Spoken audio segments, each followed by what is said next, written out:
Doctor अनुराग वार्ष्णेय, आपका बहुत बहुत धन्यवाद। आपने हमारे लिए बहुत आधुनिक चिकित्सा पद्धति के से जुड़ी हुई कोरोना की जानकारियां, उसके साथ साथ आपने पतंजलि रिसर्च में क्या चल रहा है उसके बारे में भी आपने हमें बताया। आपका बहुत बहुत हम आभार व्यक्त करते हैं और उम्मीद करते हैं कि आने वाले समय में जब भी हमें आपकी जरूरत होगी, आपके ज्ञान की और आपके पतंजलि रिसर्च की, आप हमें उपलब्ध रहेंगे। इसी के साथ साथ हमारे दूसरे वक्ता डॉक्टर विश्वरूप राय चौधरी आ चुके हैं, हमारे सामने आ चुके हैं, और आप अंतर्राष्ट्रीय स्तर के भारतीय पोषण विज्ञानी हैं, प्राकृतिक जीवन शैली के विशेषज्ञ हैं, और आप खास बात यह है कि असंख्य लोगों को आपने मधुमेह से मुक्त किया है, और आप वर्तमान समय में उसमें कोरोना के प्रबंधन में भी लगे हुए हैं। आप अपनी टीम के साथ कोरोना के मरीजों का मार्गदर्शन करते हैं। लगभग 5,000 कोरोना के पेशेंट आपकी DIP डाइट के द्वारा सही हो चुके हैं। केवल हमारे देश में ही नहीं, वरन विदेशों में भी आपके क्लिनिक है। लगभग 7 देशों में आपके क्लिनिक सफलतापूर्वक संचालित हो रहे हैं, जहां आप जीवन शैली जनित रोगों का मार्गदर्शन और उनका प्रबंधन सफलतापूर्वक करते हैं।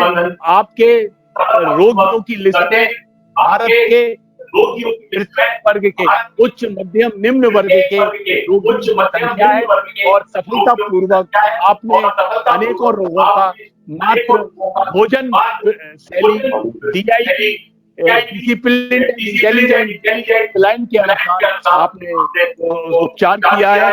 मैं आमंत्रित कर रहा हूँ डॉक्टर विश्वरूप राय चौधरी जी का, और आप हमारे बीच में उपस्थित हो चुके हैं।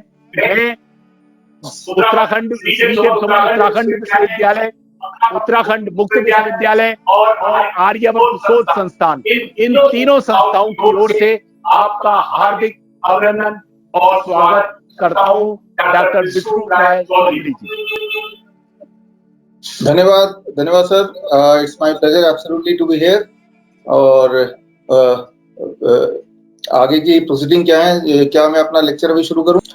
बात है आज के दौर में सिर्फ एक ही कोरोना वायरस की, और इसको समझने के लिए जो सबसे इम्पोर्टेंट तरीका है वो है कि ये जहां से शुरू हुआ था, अगर वहां पे हम देख लें तो इसको समझने में आपको 1 मिनट या 2 मिनट या 3 मिनट लगेंगे। तो बोलने का मतलब ये है कि अगला जो 3 मिनट है वो बहुत इंपॉर्टेंट है टू अंडरस्टैंड कि ये सारा कुछ क्या है। सारा कुछ क्या है वो तो हम सबको पता है, क्योंकि वो हम टीवी में देख रहे हैं, अखबार में देख रहे हैं। लेकिन इंटरेस्टिंग या भयानक बात यह है कि जो हम टीवी में देख रहे हैं, जो अखबार में हम पढ़ रहे हैं, एक्चुअली वो ये है नहीं। उसके पीछे की कहानी, उसके पीछे की जो मिस्ट्री है वो कुछ और है। वो पीछे की मिस्ट्री क्या है वो समझना हमारे लिए जरूरी है, खास तौर पे अगर हम जिंदा रहना चाहते हैं तो। और जिंदा रहना चाहते हैं वो भी साबुत तरीके से, साबुत मतलब हेल्दी तरीके से, किसी के गुलाम ना बन के रहते हुए। तो सीधे मैं आपको कुछ एविडेंस बताऊंगा अगले 1 मिनट पे, प्लीज ध्यान दीजिए इस पे। कि हमने सुनने में आया जनवरी महीने में कि कोई वायरस आ गया, कहीं से चाइना से आ गया, फिर ऐसा लगा अखबार में पढ़ते पढ़ते वो हर जगह आ गया, फिर मार्च तक करते करते अपने घर के आसपास भी आ गया, फिर हम घर में बंद हो गए, और बंद होने के बावजूद भी वो हर जगह फैल गया और लोग मारे जाने लगे। और जब मारे जाने लगे, आगे की कहानी ऐसे दिखाई देने लगी कि भाई बहुत सारे इलाज आए, और जितने भी इलाज आए वो इलाज फेल होते गए, कोई फायदा नहीं हुआ, और स्टिल लोग मारे जा रहे हैं। जो स्थिति आज है वही वाली स्थिति या उससे भी ज्यादा डर मार्च महीने में था। मार्च महीने के कंपैरिजन में अभी ज्यादा डर है और अनसर्टेनिटी है। आगे क्या होगा ना आपको पता है, ना मुझे पता है, ना सरकार को पता है, किसी को नहीं पता। तो ये है एक पिक्चर जो दिमाग में हर एक के बैठी हुई है। लेकिन असलियत क्या है, अगर ये आपको पता करना है तो सिर्फ एक उदाहरण काफी होगा। पहली बार जब वुहान से चाइना के हेल्थ ऑफिशियल ने WHO की चिट्ठी लिखी, वो चिट्ठी अगर आप समझ लें तो आपको सारा खेल और सारी बातें बिल्कुल समझ आ जाएगी। तो वो खेल समझाने के लिए कि वुहान से WHO के लिए एक चिट्ठी गई कि यहाँ पे ध्यान सुनिए, यहाँ पे हमने देखा कुछ पेशेंट्स में मिस्टीरियस निमोनिया पाया गया है। कुछ पेशेंट्स में मिस्टीरियस निमोनिया पाया गया। ये दो शब्द को पकड़ के रखिए, यही दो शब्द है जो सारी गुत्थी को सुलझाएगा। मिस्टीरियस निमोनिया पाया गया है, ऐसा चिट्ठी गई। और उसके बाद लेकिन वो मिस्टीरियस का मतलब कि निमोनिया तो है। निमोनिया क्या है, मैं आपको सादे शब्दों में बता देता हूँ कि लंग्स में अगर इंफेक्शन हो उसे हम निमोनिया बोल देंगे। लंग्स में इंफेक्शन होने के हजारों तरीके हैं। बैक्टीरिया से हो सकता है, वायरस से हो सकता है, दवाइयों से हो सकता है, वो कोई बीमारी कैंसर से हो सकता है, किसी और बीमारी से हो सकता है, जेनेटिक कंडीशन हो सकती है। निमोनिया लंग्स में होना, उसके हजारों हजारों कारण हो सकते हैं। मैं उदाहरण दे रहा हूँ, जैसे मान लो आपको चोट लग गई, खून निकल रहा है। अच्छा, चोट लगने के कितने कारण हो सकते हैं? अगर मैं बोलता हूँ आप लिखिए लिखिए लिखिए, तो आप कितने कारण लिख सकते हैं? इतने अनगिनत कारण है। आप गिर गए तो चोट लग सकती है, किसी ने चाकू से मारा तो चोट लग सकती है, कुछ कील चुभ जाए तो चोट लग सकती है, कुत्ते ने काटा तो भी चोट लग सकती है, तो भी खून निकल सकता है। तो खून निकलने के जितने सारे कारण आप सोच सकते हैं वो वर्चुअली अनइमेजिनेबल है, अनकॉम्प्रिहेंसिबल है। वो हजारों में होंगे, लाखों में होंगे। उनमें से कुछ चुनिंदा ऐसे कारण हैं जिससे ज्यादातर चोट लगती है। ज्यादातर जैसे गिरने से, कुत्ते के काटने से, या कि कोई चीज लग के कट जाने से, कोई आप पे कोई आपके ऊपर वार करे तब। ठीक उसी तरह से निमोनिया होने के वर्चुअली हजारों हजारों हजारों कारण होते हैं। लेकिन जो चिट्ठी गई, बस मैं ये अब 1 मिनट ही बोरिंग होगा, फिर सब ठीक हो जाएगा। जो चिट्ठी गई वुहान से चाइना WHO के लिए, उसमें लिखा था कि जितने भी कारण होते हैं निमोनिया के, उनसे कुछ अलग ही कारण दिखाई दे रहे हैं। कारण पता नहीं चल रहा, लेकिन जितने कारण होते हैं निमोनिया के, उनसे कोई अलग ही कारण दिखाई दे रहा है। तो यहाँ पे एक महत्वपूर्ण बात है। तो ये जो चिट्ठी थी, ये चाइनीज में लिखी हुई थी, और ये चिट्ठी 5 जनवरी को WHO ने अपनी वेबसाइट में डाला। मैंने इस चिट्ठी को जनवरी महीने में भी खोल के देखा तो चाइनीज में लिखा था, मैंने ध्यान नहीं दिया। लेकिन अब आप अगर 5 जनवरी वाले WHO के साइट में जाके वो चिट्ठी खोलना चाहेंगे तो वो लिंक तो है, लेकिन लिंक में क्लिक करेंगे तो आगे उस चिट्ठी का आपको कुछ रेफरेंस नहीं मिलेगा। आगे वो उड़ा दिया गया है, हटा दिया गया है। वो चिट्ठी मैंने पूरे इंटरनेट पे ढूंढा, मैंने जर्नल्स में ढूंढा, वो चिट्ठी अब एग्जिस्ट नहीं करती है। वो चिट्ठी अब है ही नहीं। उसी के अंदर सारी मिस्ट्री है। मिस्ट्री क्या है वो आपको समझा दूं, आपको समझ आ जाएगी बात। मान लीजिए ये है आम। रोज ही आप इमेजिन कीजिए, रोज आपके घर में आम कट के आते हैं किचन से और आप आम खा रहे हैं। एवरी डे आप आम खा रहे हैं, कट के आए और आप खा रहे हैं। लेकिन अचानक एक दिन बोलते हैं कि आज जो आम कटे हैं ये कुछ मिस्टीरियस तरीके से कटे हैं, ऐसे कभी पहले नहीं कटे। मतलब जितने सारे तरीके काटने के, मतलब जितने सारे औजार है काटने के, आपके घर में जो औजार है काटने के वो ये सारे हैं। लेकिन ये जो आम कटे हैं ऐसा लगता नहीं कि इनमें से किसी औजार से कटे होंगे। ये कुछ अलग ही तरह से कटे हैं। आपको शक होगा, राइट? तो शक हुआ, तो शक का मतलब ये है कि अब जो कटे हैं इसका जो डिजाइन है, ये डिजाइन बाकी तरीकों, बाकी दिन से अलग होगा ना, कुछ तो अलग देखा होगा। शक का कोई कारण तो होगा। तो अब ठीक उसी तरह से वुहान से एक लेटर गया कि ये जो निमोनिया है ना, ये जितने सारे तरीके से इंसान को निमोनिया होता है उससे अलग लग रहा है। तो अलग कैसे लग रहा है, कैसे अलग लग रहा है वो डिफाइंड नहीं था, ना ही आज तक वो डिफाइंड हुआ। और मैंने खुद पिछले 1.5 महीने में हमने और हमारी nice team, network of influenza care expert, हमारे पूरे देश में 200 से अधिक एक्सपर्ट्स हैं जिनको मैंने ट्रेन किया है। और पिछले 1.5 महीने में उन्होंने 5000 कोविड के पेशेंट को ठीक करके, पूरी तरह ठीक करके रिकवर किया है। वो भी बिना मेडिसिन के, बिना पैसे के, बिना मोर्टेलिटी के। Zero mortality, zero medicine and zero money. 5000 patient, 500 नहीं बोल रहा हूं मैं, 50 नहीं बोल रहा हूं मैं, 5000 बोल रहा हूं। 5000 कोरोना के पेशेंट को हमने ठीक किया है हमारे नेटवर्क में। तो अब वो सारे पेशेंट के सारा डेटा मैंने इकट्ठा किया और इकट्ठा करके बुक बनाया। ये रहा बुक। ये बुक आपको कैसे मिलेगी? मेरी तरफ से आपको गिफ्ट मिलेगा, ये बुक, ई बुक, वो मैं आपको थोड़ी देर में बताता हूँ। तो ये बुक में मैंने उस 5000 में से 1000 पेशेंट के डेटा पूरा डाला है। अलग अलग शहरों के हैं, उत्तराखंड के तो बहुत सारे हैं इसमें, और अलग अलग देशों के हैं, अबाउट 2% 3% बाहर के देशों के हैं आसपास के, बाकी तो भारतीय हैं सारे। दिल्ली के करीब 500 पेशेंट्स हैं, तो मैंने इसमें डाला। तो एक चीज मैंने देखा कि कोरोना के पेशेंट के जो सिम्टम होते हैं वो फ्लू या इन्फ्लुएंजा या H1N1 या निमोनिया के किसी और सिम्टम से बिल्कुल भी अलग नहीं है, बिल्कुल भी अलग नहीं है।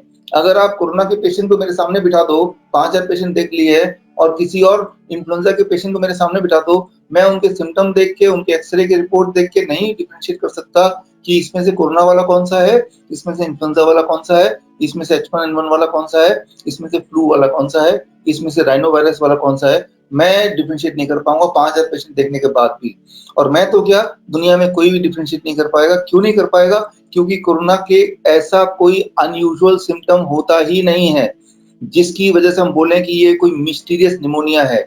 तो बोलने का मतलब ये है कि आपने ये जब डिफरेंशिएट नहीं कर पाए कि ये इसमें कुछ खास बात है, अलग बात है, तो आपको कैसे लगा कि ये मिस्टीरियस है, ये अलग ढंग से कटा हुआ है। मैं यही बोलना चाह रहा हूँ कि वो जो चिट्ठी में लिखा गया था कि ये अलग ढंग का निमोनिया है, लेकिन अभी इतने महीने हो गए और इतने सारे करोड़ों डायग्नोस्टिक्स हो चुके हैं और लाखों लोग बोले जाते हैं कि कोरोना से पीड़ित हैं, अभी तक कोरोना को डिफरेंशिएट नहीं किया, ना तो सिम्टोमेटिकली ना डायग्नोस्टिकली। मतलब एक्सरे रिपोर्ट से, सिम्टम से नहीं डिफरेंशिएट कर पा रहे हैं कि बाकी और निमोनिया से। याद रखिए, हर साल पूरे दुनिया में 450 मिलियन लोगों को निमोनिया होता है। 450 मतलब 45 करोड़ लोगों को निमोनिया होता है।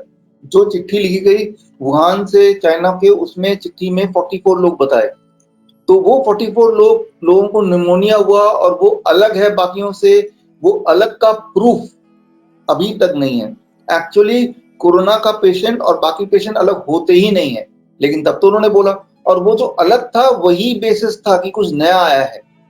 तो पहली बात कि मैं अभी तक ऐसा कोई एविडेंस नहीं जो साबित कर दे कि ये नोवेल कोरोना वायरस जिसे बोल रहे हैं वो कोई नया वायरस है, वो कोई नया वायरस है, ऐसा कुछ एविडेंस नहीं है। अगर तो है तो आप मुझे दिखाइए, राइट। और मैं आपके मंच के थ्रू अनाउंस करता हूँ, 25 तारीख को न्यू दिल्ली में प्रेस कॉन्फ्रेंस रखा है मैंने, न्यू दिल्ली प्रेस क्लब में 12 बजे, और वहां भी मैं अनाउंस करूंगा कि कोई भी अगर मुझे एविडेंस दिखाएगा कि ये नया वायरस है, इससे पहले कभी नहीं था, इससे हम पीड़ित नहीं हुए, ऐसा कोई एविडेंस अगर है पूरे दुनिया में, वो लाके दिखाओ, वो जर्नल की रिपोर्ट लाके दिखाओ जिससे साबित होता हो। अगर ऐसा हो जाएगा तो मैं 1 लाख रुपए इनाम दूंगा।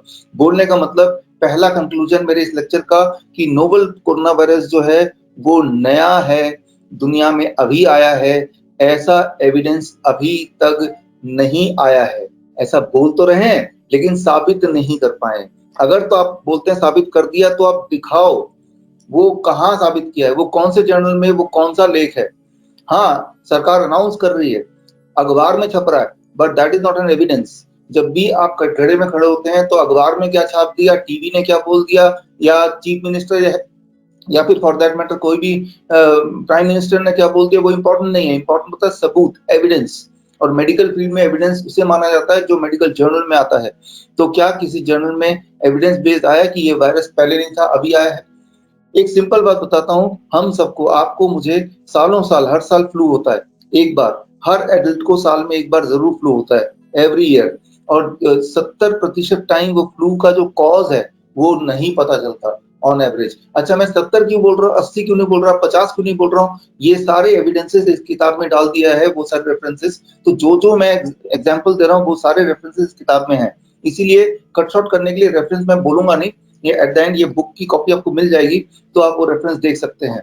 तो 70% टाइम वो अपर रेस्पिरेटरी ट्रैक इन्फेक्शन किस कारण हुआ, ये अनडायग्नोस्ड होता है पूरे दुनिया में। यानी कि 10 बार आपको फ्लू हुआ होगा पिछले 10 साल में, 3 बार डायग्नोस हो गया होगा, और 7 बार डायग्नोसिस के बाद पता ही नहीं चला होगा, या जितने सारे डायग्नोस किया उसमें से ये नहीं पता चला होगा कि इनमें से तो वायरस है नहीं, फिर क्यों हो रहा है। तो 70% time it is undiagnosed, that is not a abnormal thing, ये नॉर्मल चीज है। तो उन 44 वुहान के पेशेंट्स को अगर अनडायग्नोस रहा कि कुछ उनमें से नहीं है जो हम सोच रहे हैं, जो हम सस्पेक्ट कर रहे हैं, तो दैट डज नॉट मीन कि वो मिस्टीरियस निमोनिया हो गया या ये वायरस कोई नया वायरस आ गया। ये जरूर है कि ये वायरस पहले से था, लेकिन अब आपने बहुत ध्यान से देखा तो अब आपने ढूंढ लिया उसको, लेकिन पहले से नहीं था ऐसा एविडेंस नहीं है, राइट। 70% टाइम जब भी आपको फ्लू होता है तो जितने सारे नोन वायरस होते हैं जिनको इंसान ने अब तक ढूंढा है उनमें से नहीं पाया जाता, वो कोई और कारण पाया जाता है होता है जो हमें अननोन है, अननोन टू ह्यूमन। लेकिन जैसे जैसे हम इवॉल्व होंगे तो और सारे कारण पकड़े जाएंगे। इसका मतलब ये नहीं कि ये वायरस अभी आया है, वायरस तो पहले से था।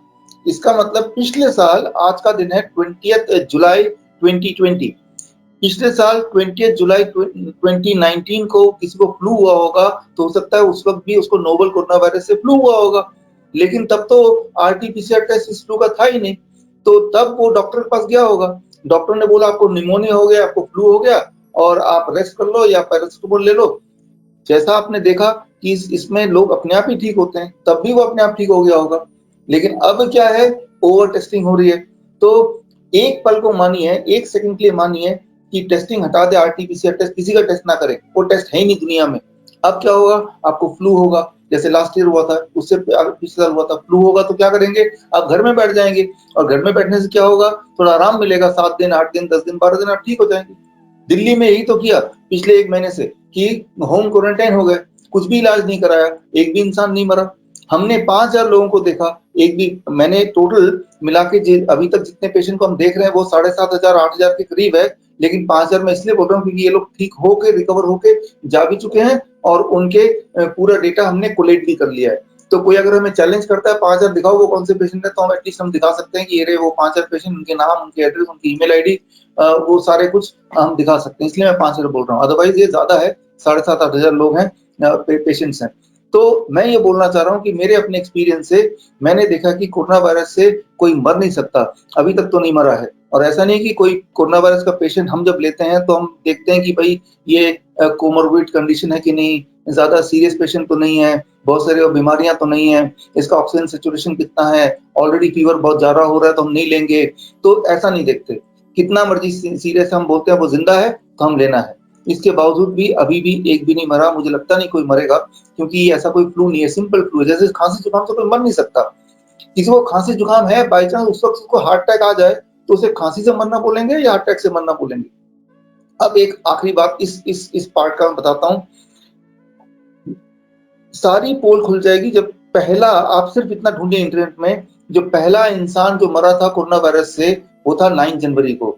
61 ईयर का एक इंसान मरा था वुहान में, जैसा वो रिपोर्ट करते हैं, उनके रिपोर्ट के अनुसार बता रहा हूँ।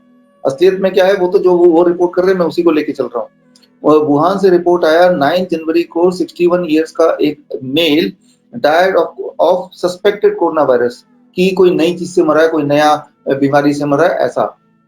लेकिन बाद में देखा गया कि वो जो इंसान मरा था वो एब्डोमेन कैंसर का पेशेंट था और लिवर डिजीज का पेशेंट था। तो 3 चीजें थी, वो कैंसर का पेशेंट था, वो लिवर की बीमारी का पेशेंट था और उसकी उम्र 61 ईयर थी, मतलब वो बूढ़ा भी था, यंग नहीं था। तो ऐसे में जब वो मर गया तो ऐसा क्यों, उसको कोरोना के खाते में क्यों डाल दिया। आज भी तो यही हो रहा है कि जब भी कोई इंसान मर रहा है तो अभी कुछ दिन पहले दिल्ली में एक बच्चा, एक यंगस्टर, एक्सीडेंट से उसकी देहांत हो गया, हॉस्पिटल ले गए, उसका कोरोना टेस्ट कर डाला। जैसे कि अगर आप हॉस्पिटल के आसपास भी कहीं भटकेंगे तो आपको पकड़ के कोरोना टेस्ट कर लेंगे, राइट। उत्तराखंड में कोई जाएगा तो रास्ते में पकड़ के कोरोना टेस्ट कर लेंगे, कोई तो जाएगा ही नहीं, ना कोई आएगा वहां से।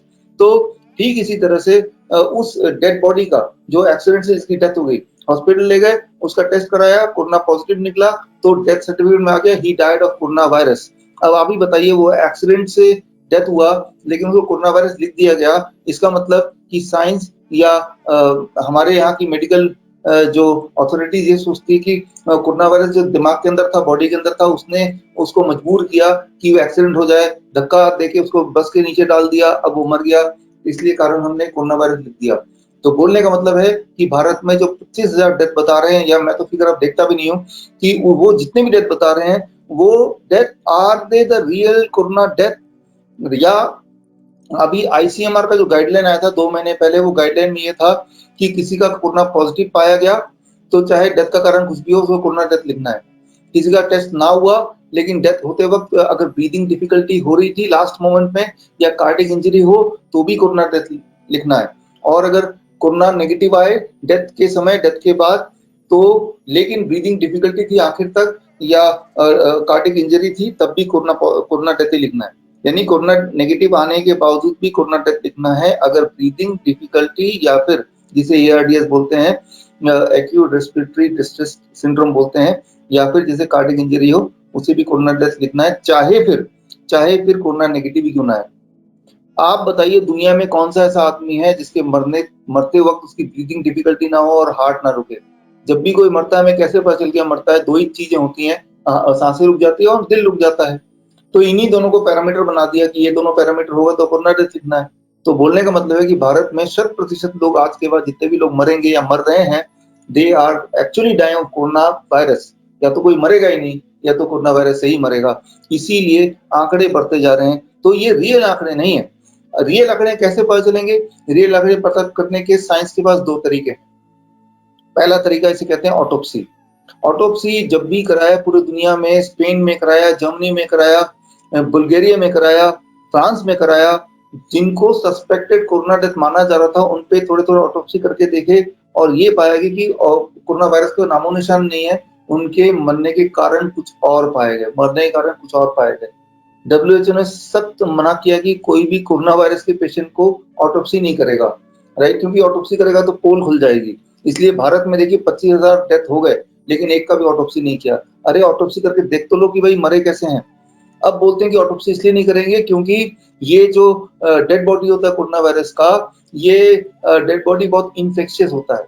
एक सिंपल बात बता दूं, आपको याद दिला दूं, स्कूल में हमने पढ़ा था कि जब वायरस जाता है, रेस्पिरेटरी वायरस है कोरोना वायरस, नाक से मुंह से जाएगा और सेल के अंदर जाएगा और सेल के अंदर से सेल की एनर्जी लेगा और उसी एनर्जी से वो अपने आप को मल्टीप्लाई करता है सेल की एनर्जी से, जिसे कहते हैं एटीपी। सेल की एनर्जी कहते हैं एटीपी। सेल की जो एनर्जी है एटीपी जिसे बोलते हैं, ये एनर्जी के लिए लगातार ऑक्सीजन की सप्लाई की आवश्यकता होती है और जैसे ही कोई इंसान मरता है ऑक्सीजन की सप्लाई खत्म हो जाती है, उसी वक्त एटीपी उसी वक्त खत्म हो जाता है और अब वायरस मल्टीप्लाई नहीं हो सकता बिकॉज उसमें एनर्जी की सोर्स ही नहीं है। तो बोलने का मतलब ये है कि डेड बॉडी में वायरस मल्टीप्लाई नहीं करता है, ये तो बचपन से हमने पढ़ा है, पहली बात। दूसरी बात कि जब वो मर गया तो उसके अंदर ऑलरेडी वो वायरस है। हाँ, उसके अंदर वायरस है, लेकिन डेड बॉडी ना तो खांसेगा, ना छींकेगा, ना सांस लेगा। और कोरोना वायरस सिर्फ मुंह से और नाक से ही तो बाहर निकल सकता है और तभी तो आप मुंह और नाक बंद करते हैं। तो क्योंकि डेड बॉडी ना तो खांसेगा, ना छींकेगा, ना ब्रीदिंग करेगा, तो वो जो वायरस बॉडी में है तो बाहर नहीं निकल सकता है। तो मैं ये बोलना चाह रहा हूँ कि हमारे बॉडी में वैसे भी हजारों, लाखों, करोड़ों वायरस हैं जो इससे भी ज्यादा इन्फेक्शियस हैं। तो ये जो एक बहाना है कि कोरोना वायरस के पेशेंट डेड बॉडी को छूना भी नहीं या उसको लपेट के ले जाना, इसके पीछे अगर साइंटिफिक बेसिस है ढूंढिए, आपको कहीं नहीं मिलेगा, कहीं नहीं है। अगर है तो आप प्रोड्यूस कीजिए। आप तो यूनिवर्सिटी है, आप यूनिवर्सिटी की टीम लगा प्रोड्यूस कीजिए कि कहाँ पे ये लिखा है कि भाई ये इन्फेक्शियस है। It is not infectious. ये एक बहाना है ताकि पोल ना खुल जाए। बहाना है कि ऑटोप्सी ना करना पड़े। ऑटोप्सी करेंगे तो पोल आज ही खुल जाएगी। जिन जिन देशों ने ऑटोप्सी की उन देशों की रिपोर्ट मेरे पास है, मैंने इस किताब में डाला है, आप खुद ही देख लीजिएगा कि ऑटोप्सी से पता चला है कि भाई corona virus is not the cause, bacteria is the cause, there are many more causes. ये एक बात। अब एक आखिरी बात इस दिशा में, फिर मैं सोल्यूशन की बात करूंगा। अभी आजकल दिल्ली में चल रहा है प्लाज्मा थेरेपी कि मानो ऐसे कि कोई एक बहुत बड़ा एक शस्त्र आ गया जिससे हम चीजों को ठीक कर सकते हैं। अब प्लाज्मा थेरेपी आया, जब भी कोई थेरेपी आती है मॉडर्न थेरेपी, तो उसके पीछे कोई बैकग्राउंड होता है, मतलब कोई रैंडमाइज कंट्रोल ट्रायल होता है विच बिकम द बेसिस। हाँ, तभी यहाँ अप्रूवल होता है, हाँ ये थेरेपी ठीक है क्योंकि रैंडमाइज कंट्रोल ट्रायल में बेनिफिट दिख रहा है। प्लाज्मा थेरेपी का कोई रैंडमाइज कंट्रोल ट्रायल है? आपने देखा है? मैंने देखा है। एक ही ट्रायल है प्लाज्मा थेरेपी का, रैंडमाइज कंट्रोल ट्रायल। एक ही ट्रायल एक ही बार हुआ था, वो भी चाइना में हुआ था, वो भी वुहान में हुआ था। और वहां पे कितने पेशेंट पे हुआ था? 52 पेशेंट पे हुआ था। 52 पेशेंट पे हुआ था, जो सस्पेक्टेड कोरोना वायरस के पेशेंट पे। और इंटरेस्टिंग बात ये है कि ये ट्रायल 28 डेज का था सिर्फ, और 28 डेज में 52 में से आधे लोग मर चुके, आधे लोग मर गए, 50% लोग मर गए। प्लाज्मा थेरेपी के 50% लोग मर गए और बाकी जो आधे बचे उनका क्या हुआ? क्या वो ठीक हुए? उनमें से कितने लोग और मरे और ठीक हुए तो कब ठीक हुए? ऐसा कोई डेटा नहीं है, ऐसा कोई डेटा नहीं है। तो जो प्लाज्मा थेरेपी बोल बोल के हर जगह बता रहे हैं, उसका सच ये है कि आधे लोग 28 दिन में मर गए और बाकी आधों का कुछ अता पता नहीं, अभी तक जिंदा है भी कि नहीं। और वो 52 लोगों के बेसिस पे, 52 भी छोड़िए, उसका आधा यानी कि 26 लोग जो जिंदा रह गए 28 दिन तक, उसी को सक्सेस मान रहे हैं। देखो भी आधे लोग तो बच गए ना, वो प्लाज्मा थेरेपी से नहीं बचे, वो प्लाज्मा थेरेपी के बावजूद भी बचे, और वो हो सकता है थोड़े दिन में वो ही मर जाए। तो मैं ये बोलना चाह रहा हूँ कि आप चाहे रेमडेसिविर की बात कीजिए, चाहे ये जो एक नई दवा आई है फेविफ्लू, इसकी बात कीजिए, इसकी कहानी तो बड़ी इंटरेस्टिंग है। ये तो 1 मिनट में लूंगा आपको समझाने में। इसकी कहानी क्या है कि ये बोलते हैं कि 103 रुपए की दवा आ गई है, और मैं आज पढ़ रहा था उसको भी 75 रुपीज का और घटा दिया है, तो मानो ऐसे कि कुछ सोल्यूशन तो आया।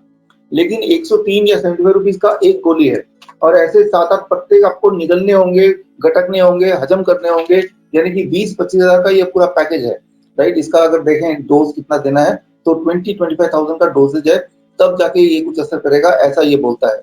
लेकिन अगर आप बोलें ये फेविफ्लू जब आ गया है, अगर इतना अच्छा सोल्यूशन है, तो ये आया कहाँ से? जापान से आया। 2013 में जापान ने इसको डिस्कवर किया था किसी और कारण से।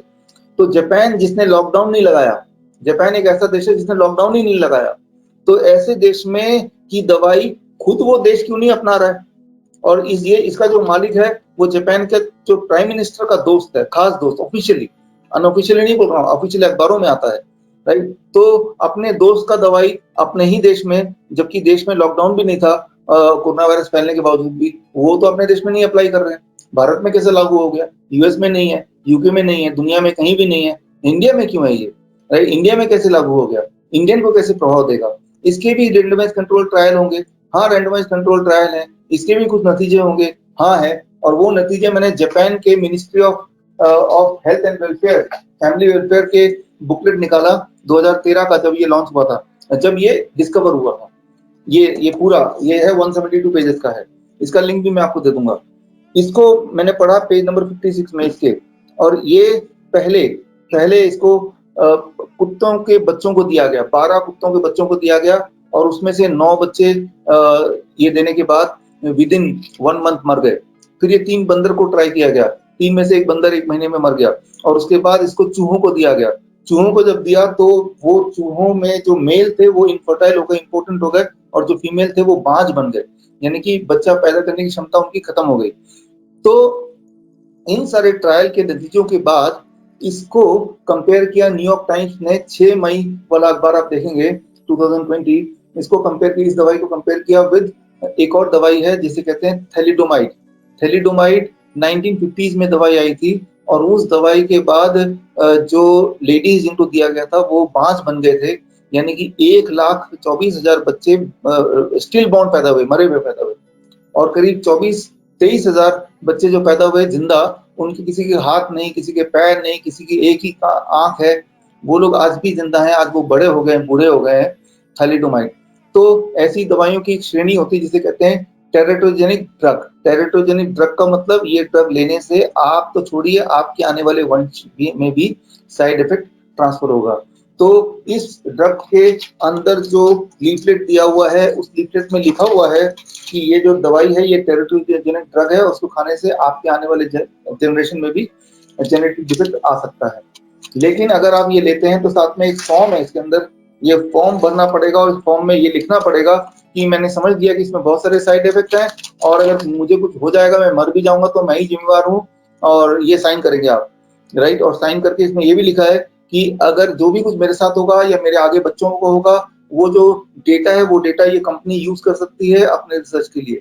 बोलने का मतलब ये है कि अगली बार जब ये किताब आएगी तो इसका नेक्स्ट एडिशन छपेगा, तो उसमें ये तो रहेगा ही कि कुत्तों पे ट्रायल किया गया तो क्या हुआ, बंदरों पे ट्रायल किया गया तो क्या हुआ, चूहों पे ट्रायल किया गया तो क्या हुआ। उसके बाद आएगा कि भारतीयों पे जब ट्रायल किया गया तो कितने भारतीय मरे, कितनों के बच्चे स्टिल बॉर्न पैदा हुए, कितनों के बच्चों के टांग या हाथ नहीं रहे। तो बोलने का मतलब है कि we are a human guinea pig, right, human guinea pig. देखिए ह्यूमन ट्रायल होता है, ह्यूमन ट्रायल और ह्यूमन गिनी पिग दो अलग अलग बातें हैं। ह्यूमन ट्रायल क्या है, समझ लीजिए, बहुत ही सिंपल है कि कोई गरीब आदमी है पूरी दुनिया में, सोचता है कि चलो भाई मैं रिस्क ले लेता हूँ, एक ट्रायल में पार्टिसिपेट करने का मुझे 20-25 लाख मिल जाएंगे, तो वो अपनी जान रिस्क जोखिम में डालता है। जैसे एक सोल्जर अपनी जान जोखिम में डालता है, वैसे जोखिम में डालते हैं लोग। और कि चलो ह्यूमन ट्रायल का पार्ट बनूंगा, ह्यूमैनिटी के लिए मैं काम भी आऊंगा, और मेरे पास पैसे आ जाएंगे 20-25 लाख रुपए एक ट्रायल का हिस्सा बनने के। और इसे कहते हैं human trial. Human guinea pig क्या है कि हमारे बिना चाहे अनजाने में ही, क्योंकि हम खुद भी फॉर्म साइन कर ही देते हैं आजकल, हमें उन कुत्तों बिल्लियों की श्रेणी में उपयोग किया गया और हमारे जो नतीजे, वो नतीजे देखने के बाद जापान डिसाइड करेगी, यूएस डिसाइड करेगी, डेवलप्ड देश यूके डिसाइड करेगी कि ये उनके देश के लोगों के लिए ये दवा ठीक रहेगा कि नहीं। जिस तरह से जानवरों पे ट्रायल होता है, फिर ये डिसाइड होता है ये इंसानों के लिए ठीक है कि नहीं। उस तरह से हम जैसे ह्यूमंस पे ट्रायल होगा, फिर उसका जो नतीजा आएगा वो डिसाइड करेगा कि यूएस के लिए ठीक है कि नहीं, यूके के लिए ठीक है कि नहीं। तो ये है हमारे यहाँ का इंडिया का हेल्थ केयर सिस्टम मैं तो बोलूंगा। तो आज अगर आपको जिंदा रहना है तो इस पे डिपेंड नहीं हो सकते कि भाई सरकार ने जो बोला वो ठीक ही होगा, आफ्टर ऑल उन्होंने सब कुछ देखा ही है। अगर तो सब कुछ देखा है तो आप ही पूछिए अपने आप से, सरकार से, किसी से भी, कि भाई एक ऐसी दवा जिसमें इतने सारे गुण है या अवगुण है और जिसमें जो पूरे दुनिया में कहीं भी लॉन्च नहीं हुआ, जबकि कोरोना वायरस हर जगह फैला हुआ है, सारे देश बंद है या फिर ऐसा लग रहा है कि सारे देश बंद है, तो ऐसे में तो कोई दवा आ रही, अमृतारा सभी लॉन्च कर देंगे ना। हम ही क्यों लॉन्च कर रहे हैं, सब करेंगे लॉन्च, लेकिन वो 6 महीने बाद जब देखेंगे इस दवाई की इफेक्ट क्या है भारतीयों पे, तब करेंगे लॉन्च, उससे पहले नहीं करेंगे। तो यहाँ पे इम्पोर्टेंट क्या है, इम्पोर्टेंट सिर्फ एक चीज है, एजुकेशन। लोगों को हमें अवेयर करना है, जागरूक करना है कि वो सेल्फ डिपेंडेंट हो। तो ये एजुकेशन का काम हमने शुरू किया अपने network of influenza care experts के साथ कि ये एक कॉमन फ्लू है। ये मैं बताता आया हूँ जनवरी महीने से, इस किताब में पूरा मैंने डिटेल में दिया। इसे कहते हैं ऑफिशियली, जो इसे बोलते हैं ना, उसे बोलते हैं ILI, influenza like illness. ILI influenza like illness की कैटेगरी में आता है। ये corona virus influenza like category में आता है, या फिर H1N1 भी इन्फ्लुएंजा लाइक कैटेगरी में आता है। राइनो वायरस जिससे जुकाम होता है वो भी इन्फ्लुएंजा लाइक इलनेस की कैटेगरी में आता है। इन सारी बीमारियों को बोलते हैं अपर रेस्पिरेटरी ट्रैक इन्फेक्शन, मतलब मुंह से नाक से वायरस पेट में जाएगा, बॉडी में जाएगा और या लंग में जाएगा। ये सब इन्फ्लुएंजा लाइक इलनेस की कैटेगरी की बीमारियां हैं। तो कोई भी इन्फ्लुएंजा लाइक इलनेस क्यों ना हो, चाहे वो राइनो वायरस हो, कोरोना वायरस ये कोई नया नहीं है, इससे पहले भी इसके 4 भाई और भी आ चुके हैं। 2000 आए तो जन्मों से है, लेकिन डिस्कवर हुए, इंसान को पता चला कि ये भी कोई वायरस है 2005 में, 2004 में, 1965 में, अलग अलग टाइम पे, जैसे अभी एक डिस्कवर हुआ। अभी हमने जाना कि ये वायरस भी यहाँ रहता है, इसका मतलब ये नहीं कि ये अभी पैदा हुआ है। अभी पैदा हुआ एक अलग बात है और हमने जाना वो अलग बात है। We have to differentiate between the two. तो हम अगर ये बोलें कि हमें एक और वायरस की पहचान हो गई है जो हमें बीमार करता आ रहा था सालों साल से, अगर हम ये बोल देते हैं, इसका मतलब पेंडेमिक एपिडेमिक तो है ही नहीं, क्योंकि पिछले साल भी हम इससे बीमार पड़े, उससे पिछले साल भी इसी से बीमार पड़े, ये नए वाले वायरस से। तो जब पिछले साल कोई लॉकडाउन नहीं था, उससे पिछले साल कुछ नहीं था, तो अभी क्यों परेशान होने की जरूरत है। आप देखेंगे, मैंने ये देखा है कि इसको ठीक होने में हमारे जो 5000 पेशेंट्स हैं जिनको हमने ठीक किया है, मैंने डेटा निकाला कि 80% लोग 3 दिन में ठीक होते हैं। 3 दिन में सिम्टम सारे गायब हो जाते हैं। 75% लोग तीसरे दिन में कोरोना नेगेटिव आ जाते हैं अगर टेस्ट कराए तो, राइट। और करीब 95% लोग 1 हफ्ते में ठीक हो जाते हैं। वो जो 5% है उनको थोड़ा 1 हफ्ता और लगता है, बट अभी तक का हमारा जो देखा है 14 डेज के अंदर अंदर 100% लोग ठीक हो गए, 100% लोग। अब एक आखिरी सवाल आता है कि वो जो लोग हमारे 5000 पेशेंट है उनको हम क्या करते हैं, कैसे ठीक कर रहे हैं हम। बहुत ही सिंपल है, उनको हम रखते हैं 3 स्टेप फ्लू डाइट। उनको एक खास तरह के डाइट हम देते हैं जो कि हम टेलीफोन से, ईमेल से, व्हाट्सएप से देते हैं, हमारे एक्सपर्ट्स जो हैं, और 3 दिन के अंदर अधिकतर लोग 80% लोग ठीक हो जाते हैं। तो 3 दिन की बात है। तो वो डाइट क्या है, वो डाइट मैं आपके साथ शेयर करता हूँ। What is the diet? वो 3 स्टेप डाइट है, इसे कहते हैं 3 स्टेप फ्लू डाइट। अब पहला स्टेप मैं यही बोलता हूँ, आज भी ये बोलना चाहता हूँ कि जैसे ही पहला सिम्टम आता है फ्लू का सिम्टम मतलब कि सिर दर्द बहुत भारी भारी लग रहा है, बदन कांप रहा है, या फिर कमजोरी महसूस हो रही, फीवरिश लग रहा है, फीवर नहीं है, फीवरिश लग रहा है, या खांसी आ रही है, तो फ्लू टाइप सिम्टम हो रहे हैं। तो फिर ऐसे में जैसे सिम्टम का पहला एहसास हो, उसी वक्त आपको डे 1 शुरू करना है। डे 1 का डाइट देखिए स्क्रीन पे, आपका बॉडी वेट डिवाइड बाय 10। मान लो पेशेंट का body weight 60 kg divide by 10 and that becomes 6। 6 glass citrus fruit juice पूरे दिन भर में पीना है और 6 ग्लास कोकोनट वाटर पूरे दिन भर में पीना है। 1 ग्लास 400 ml का होना चाहिए और जब सिट्रस फ्रूट जूस यानी कि मौसमी संतरा वगैरह वो जूस निकालें तो छानना नहीं है और पीते वक्त 10 से 15 मिनट तो लगाना है। तो इसके अलावा कुछ भी नहीं खाना है, पानी पी सकते हैं बस और कुछ नहीं खाना है। और डे 2 पहले दिन जब ये करेंगे तो एक सबसे अच्छी बात होती है for more than 95% of my patient उनका टेम्परेचर कंट्रोल में आ जाता है। मतलब 100 डिग्री 100 पॉइंट समथिंग तो रहता है, लेकिन 101 से ऊपर नहीं जाएगा, यानी कि सेफ रेंज में आ जाते हैं।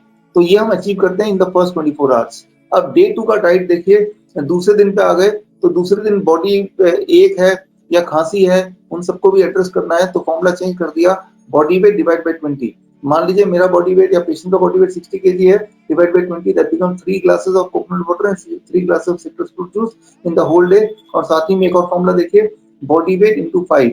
मान लो पेशेंट का बॉडी वेट 60 केजी है, into 5 that become 300 grams of cucumber and tomato, यानी कि टमाटर और खीरा टोटल मिला के 300 ग्राम उसके लिए जो 60 केजी का बंदा हो। तो ऐसा करने से डे 2 के आखिर तक वो ऑलमोस्ट कंफर्टेबल हो जाता है पेशेंट। अब डे 3 फाइनल डे में 12 बजे तक का फॉर्मूला है, आपका body weight into 30 divide by 30, यानी कि पेशेंट का body weight 60 KG divide by 30 that becomes 2 glass coconut water और 2 ग्लास सिट्रस फ्रूट जूस 12 बजे तक पी लेना है। लंच में वही फॉर्मूला कल वाला, 300 ग्राम खीरा टमाटर खा लेना है। डिनर तक आप देखेंगे 90% पेशेंट बोलेंगे हम ठीक हो गए हैं, और अगर ऐसा बोलते हैं तो normal homely cooked vegetarian food उसको दे देना है, यानी कि वो ठीक हो चुका है और चौथे दिन से वो काम पे जा सकता है। तो ये स्ट्रेटेजी हम अपनाते हैं फॉर आवर पेशेंट्स, और हमने तो देखा है कि हमारे एटलीस्ट 5000 पेशेंट पे तो काम कर रहा है। और ये जो फॉर्मूला है ये कोई मेरा बनाया हुआ फॉर्मूला नहीं है, फॉर्मूला तो मैंने बनाया है, लेकिन इसमें जो पीछे प्रिंसिपल्स हैं वो प्रिंसिपल्स मैंने कहाँ से लिए हैं, पिछले 100 साल के 167 रिसर्च पेपर से लिए हैं। वो 167 रिसर्च पेपर कहाँ मिलेंगे, वो रिसर्च पेपर का लिंक वगैरह देखना है तो बुक के अंदर मैंने डाल दिया है। तो ये कोई मेरा बनाया हुआ नहीं है, तो 100 ईयर से टेस्टेड ऑलरेडी चीजें हैं। और पिछले 5 साल में भी 2016, 17, 18, 19 हर साल फ्लू होता है, हर साल मैं अपने पेशेंट्स को यही बताता हूँ। तो हमारे लिए, हमारे पेशेंट के लिए कोई नई बात नहीं है, they have been following it for last 5 years. और वो मेरे वियतनाम में, मलेशिया में, सिंगापुर में, स्विट्जरलैंड में, अलग देशों में सेंटर्स हैं, वहां पेशेंट भी यही अपनाते हैं। तो ये कोई नई बात नहीं है, जो मैं बता रहा हूँ कुछ नया नहीं है, ये ऑलरेडी टेस्टेड है, हजारों बार मैंने टेस्ट किया है, और 100 साल से ये ऑलरेडी प्रेवलेंट है, ये चीज ऑलरेडी एग्जीक्यूटेड है। So it is nothing new, the new thing is maybe some of the people may not be knowing about it. अब एक आखिरी और सबसे इंपॉर्टेंट बात, फिर आपकी बारी, वो ये कि इमरजेंसी में क्या करना है। तो एक बात याद रखिए, कोरोना के पेशेंट को, कोविड-19 के पेशेंट को या फ्लू के पेशेंट को सिर्फ 2 ही तरह से इमरजेंसी होती है, एक तो टेम्परेचर बढ़ जाएगा या ब्रीदिंग उसकी घट जाएगी, ब्रीदिंग डिस्कम्फर्ट या टेम्परेचर बढ़ जाएगा, और तीसरी चीज नहीं होती, ओनली 2 थिंग्स, टेम्परेचर बढ़ेगा तो या ब्रीदिंग डिस्कम्फर्ट होगा। तो 2 औजार, मैं टूल्स उसको बोलता हूँ हमेशा रखने के लिए, ओनली 2 टूल्स यू नीड। जब भी हमारे पास कोरोना के पेशेंट्स का कॉल आता है, जो कि दिन में करीब 600-700 कॉल आ जाते हैं रोज, तो उनको बोलते हैं कि ये दोनों चीज आप घर पे ले लो, खरीद लो। थर्मोमीटर छोटा वाला भी चलेगा जो 100 रुपए वाला आता है, और एक ये ले लो बस। अगर तो ये ले लिया तो दुनिया का कितना भी बड़ा इमरजेंसी क्यों ना हो वो हम मैनेज करते हैं। कैसे करते हैं मैं आपको 1 मिनट में बता देता हूँ। टेम्परेचर बढ़ेगा, टेम्परेचर 102 तक रहेगा तो कुछ करने की जरूरत नहीं, डाइट पे रहो, डाइट ही कंट्रोल कर लेगा।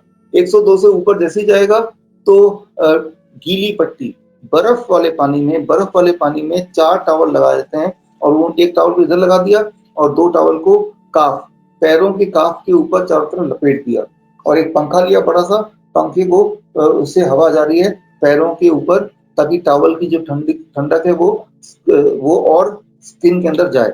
और हर 3-3 मिनट बाद, 2-2 मिनट बाद वो टॉवल को हमने निकाला, हटाया, क्योंकि उस टॉवल ने गर्मी सोख ली है। फिर एक और 3 सेट ऑफ टॉवल ऐसे करके लगाते गए, मतलब चौथा टॉवल लगा दिया, तीसरा टॉवल हटा दिया, फिर 5वां टॉवल लगा दिया, तीसरा टॉवल जो ठंडा बर्फ के पानी में था उठा के दोबारा लगा दिया। ऐसा 15 मिनट जब करते हैं तो 1 डिग्री कम हो जाता है, और 1 डिग्री कम होगा या फिर वो कांपने लगेगा। ये दोनों कंडीशन में, या फिर 15 मिनट हो गए हैं, इन तीनों कंडीशन में उसको डिसकंटिन्यू करना है, और फिर अगर फिर 15 मिनट बाद दोबारा शुरू कर सकते हैं अगर टेम्परेचर 102 से नीचे नहीं आया तो ये, इससे मैंने देखा 100% रिजल्ट आता है। हमारे पेशेंट 104 डिग्री पहुंच जाता है, 104.5 105 तक भी पहुंचा है इन 5 लोगों में ही, लेकिन ये सेफली वो ठीक हो जाता है।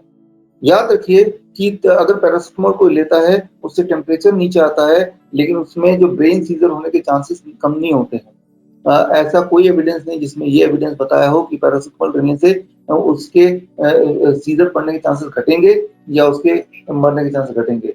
सिर्फ वो सिम्टोमेटिकली थोड़ा रिलीफ जरूर मिलेगा, लेकिन उससे उल्टा साइड इफेक्ट बताया गया। वो सारे साइड इफेक्ट क्या है पैरासिटामोल की बुक में डाला है मैंने, कि उससे साइड इफेक्ट से उसके he will remain patient for longer period, उसका रिकवरी टाइम बढ़ जाएगा। तो हमें जल्दी ठीक करना है, हमें 3 दिन में ठीक करना है, क्योंकि मेरे पास सिर्फ 220 ही एक्सपर्ट्स हैं जिनको हजारों पेशेंट को देखना है हमारे इस network of influenza care expert के माध्यम से। तो 3 दिन में ठीक करना है, इसीलिए हम बोलते हैं कि आप कोई दवा मत लो, तभी ठीक हो पाएंगे। तो टेम्परेचर कंट्रोल करने का ये टूल है। अब दूसरा है ब्रीदिंग। बहुत सारे बार ऐसा होता है कि वो ब्रीदिंग की डिफिकल्टी पेशेंट बोलता है, पैनिक होता है। ब्रीदिंग डिफिकल्टी में अगर हॉस्पिटल में बोलेंगे ब्रीदिंग डिफिकल्टी है, तो हॉस्पिटल क्या करेगा, इमीडिएटली बोल देगा कि ऑक्सीजन लगाओ।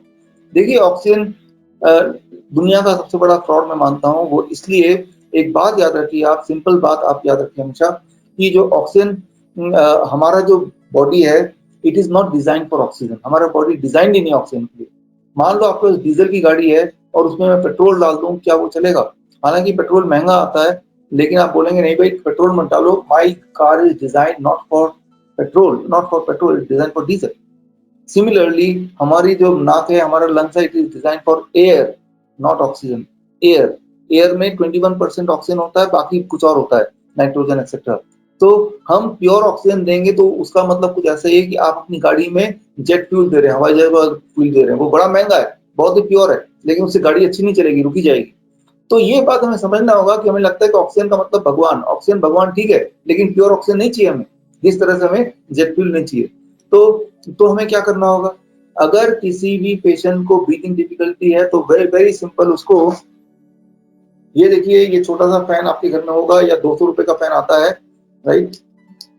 तो ये 200 रुपए का फैन उसके नाक के सामने ऐसे लगाना है जैसे, और वो थोड़ा झुक के बैठेगा जैसे मैं बैठा हूँ ऐसे करके, और ऐसे, और नाक के सामने लगा के उसको ऐसे ब्रीदिंग करना है। सुनने में दिखने में लग रहा है यार ये तो कुछ काम ही नहीं करेगा, ये तो बच्चों का टॉय है, मैं जानता हूँ आपके दिमाग में सारी बातें होंगी, लेकिन रैंडमाइज कंट्रोल ट्रायल हुआ, उसमें आधे पेशेंट्स को जिनको ब्रीथिंग डिफिकल्टी थी ये वाला फैन दे दिया और आधे पेशेंट को ऑक्सीजन लगा दिया। और end of randomise control trial मतलब 5 मिनट से 10 मिनट के अंदर देखा कि इस वाले पेशेंट को जिनको फैन लगा है, इनका जो कंफर्ट है ये उतना ही रहा जितना कि ऑक्सीजन वाले सिलेंडर वाले पेशेंट का। लेकिन ऑक्सीजन वालों का साइड इफेक्ट भी है because of oxygen, pure oxygen, और ऐसे पेशेंट जो फैन लेते हैं कोई साइड इफेक्ट नहीं है।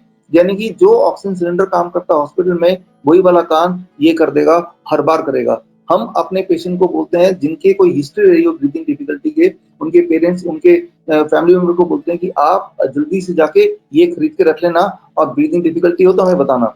और जब होती है तो हम यही करते हैं और उनको आराम मिलता है। कितनी देर में? 5 से 10 मिनट में। कितनी देर करना है? उसके बाद ये करते रहना है, जब भी डिफिकल्टी हो अपने आप ही करते रहना है। कई बार तो आधा आधा घंटा लेके बैठे रहते हैं, आफ्टर ऑल वो पेशेंट है, कोई और काम तो कर नहीं रहे हैं, ऐसे उनका मन भी लगा रहेगा, राइट? ऑक्सीजन भी तो लगा के रहते हैं ना, तो ये ऑक्सीजन है, एयर है। तो मैं ये बोलना चाह रहा हूँ, ये बड़ा सिंपल सोल्यूशन है, ये कोई मेरा बनाया हुआ सोल्यूशन नहीं है, ये journal of American medical association में आया हुआ रैंडमाइज कंट्रोल ट्रायल है, और ये बहुत ही पॉपुलर मेथड है। लेकिन ये मेथड आपको पता चल जाएगा तो हॉस्पिटल कौन जाएगा? हॉस्पिटल को जाने का मतलब ये है कि उनके पास ऑक्सीजन होता है, वेंटिलेटर होता है, यही डरा धमका के या यही डर बना के तो आपको ले जाते हैं। कोई बोलता है 7 लाख रुपए का एक बेड, कोई बोलता है 3 लाख रुपए का एक बेड, कोई 29 लाख रुपए, 30 लाख रुपए तक ले लेते हैं, और वो भी डेड बॉडी देते हैं उसके बावजूद भी। जबकि oxygen cylinder is not good for your health, but this is not having any side effect, ये इमीडिएट रिलीफ देता है। तो ये एक टूल है। लेकिन अब क्या है कि 95% पेशेंट को इससे आराम मिल जाता है, लेकिन 5% पेशेंट ऐसे होते हैं इसके बावजूद भी उनको आराम नहीं मिलता। तो उनको हम बोलते हैं उनके फैमिली मेंबर को कि आप इमीडिएटली ये ऑक्सीमीटर लो, और ऑक्सीमीटर में देखो कि उसकी ऑक्सीजन सैचुरेशन कितनी है।